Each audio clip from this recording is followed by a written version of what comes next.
Müəllimə, deməli bu gün soruşublar ki, şagird tapşırığı yazır. İki şagird də tapşırıq vermisiniz. Biri yazır, bitirir, tez bitirir. Və bu zaman nə edərsiniz? O tez bitirən tapşırığı tez bitirən şagirdə nə edərsiniz?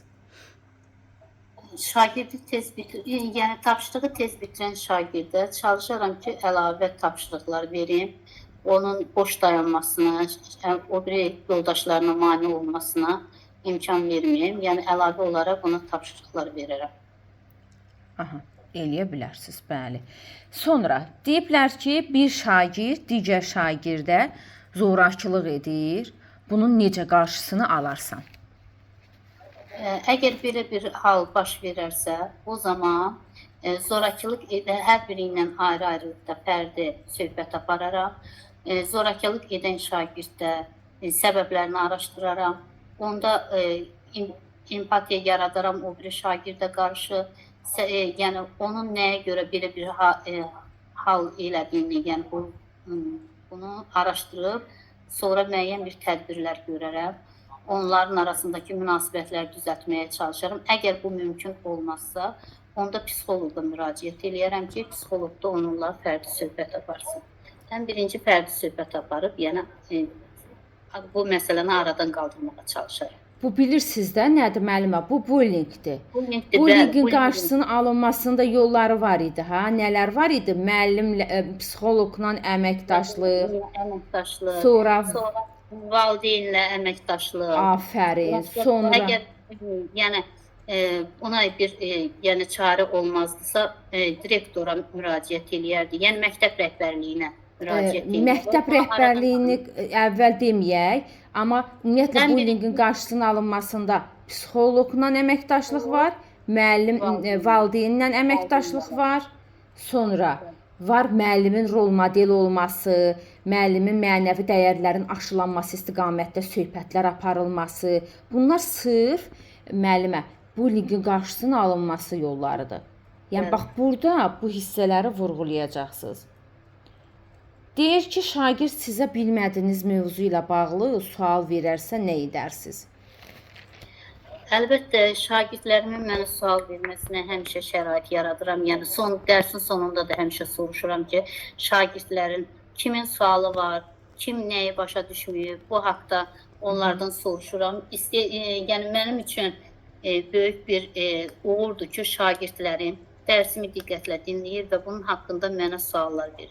Əgər bilmədiyim bir sual olarsa, o zaman şagirdə gələn dərsdə onun sualını cavablandıracağını bildirirəm və çalışacağım ki, şagirdlərin həmişə suallarını cavablandırım.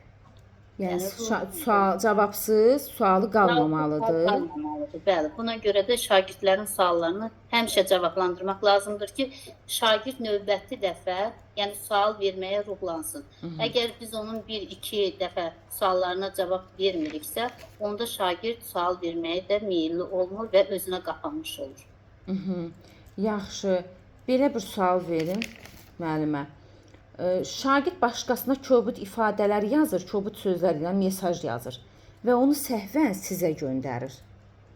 Bəli, belə bir hal baş verərsə, mən şagirdlə fərdi olaraq söhbət apararam və araşdıraram, görüm ki, onun yoldaşına nəyə görə belə bir zorakılıq, ümumiyyətlə, yəni belə bir kobud ifadələrin işlətməsi sosial bullying adlandırılır, yəni sosial media üzərindən bullying adlandırılır. Yəni burada sosial bullying yox müəllimə, sosial şəbəkələr üzərindən olan kiberbullyingdir. Kiberbullying, yəni səhv dedim adını. Kiberbullying adlandırılır. Yəni bunun səbəbini araşdıraram. Nəyə görə belə bir halın baş verməsini araşdırıb və ona belə bir yəni halın pis bir olduğunu izah eləyərəm.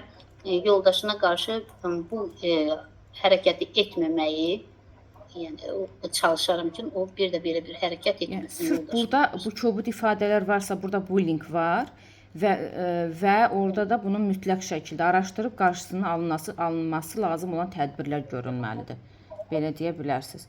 Məktəbdəsiniz Səidə müəllimə və dərsinizin başlamasına 1 saat qalıb. Nə edərsiniz? Dərsimin başlanmasına 1 saat qaldısa, müəllimin işləri əlbəttə ki, çoxdur. Deməli, yeni araşdıraram, yeni yollar axtararam, metodik vəsaitləri baxaram. Yəni məktəbdə boş dayanmaq, yəni müəllim üçün mümkün deyil. Olmaz, müəllim nədir? Boş dayanmaq nədir? Boş O, Sonra belə müəllimin boş vaxtı varsa müşahidə aparır, şagirdlərini müşahidə eləyir. Sinif rəhbəridirsə, sinif rəhbərinin müşahidələri var. Bax, bunlarla məşğul oluram. Yəni belə sinif rəhbərinin müəllim dövlətin məhbusudur. Tezdən oldu, vəssalam. Günorta dərs bitənə qədər o məhbus boş dayana bilməz. Müəllimə, əgər dərsimizə 1 saat qalırsa, biz mütləq gündəlik planlaşmamızı nəzərdən keçirməliyik.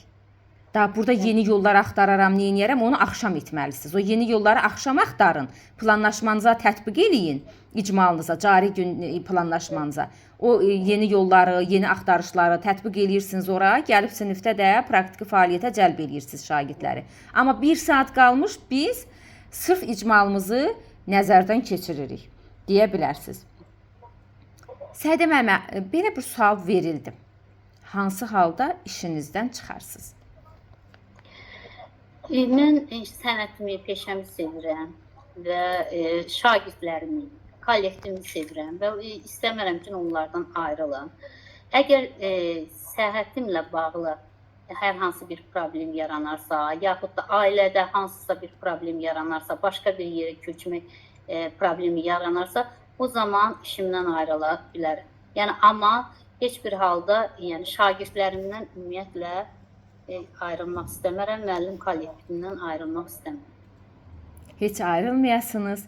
Həmişə o kollektivdə 65 yaşını orada qeyd edəsiniz müəllimə. Can sağlığı ilə hər birimizə qismət olsun. Sağ olun. Sonuncu sualımızı verim. Direktor sizi dərsə gecikdiyinizə görə danlasa, nə edər Səidə müəllimə? Belə, mən işimə məsuliyyətli yanaşan müəlliməm. Çalışaram ki, heç vaxt dərsə gecikməyim. Əgər hər hansı bir səbəbdənsə, yəni dərsə gecikirəmsə, ola bilər nəqliyyat olsun, ola bilər ki, hər hansı bir problem olsun. Bununla bağlı gecikərəmsə, ən əvvəl direktora məlumat verərəm bu barədə. Əgər danlayarsa da, yəni mən bunu bir deməli yaxşı, yəni sakit qarşılayıram və ondan üzr istəyirəm ki, belə bir halın baş verməməsi, yəni təkrarlanmamasını yəni çalışaram. Belə bir hal bir də baş verməyəcək, bəli. Yəni üzr istəyib sinifimə gedib dərsimə davam edərəm. Qəşəng Səidə müəllimə təşəkkür edirəm. Çox sağ olun Səidə müəllimə. Sağ olun.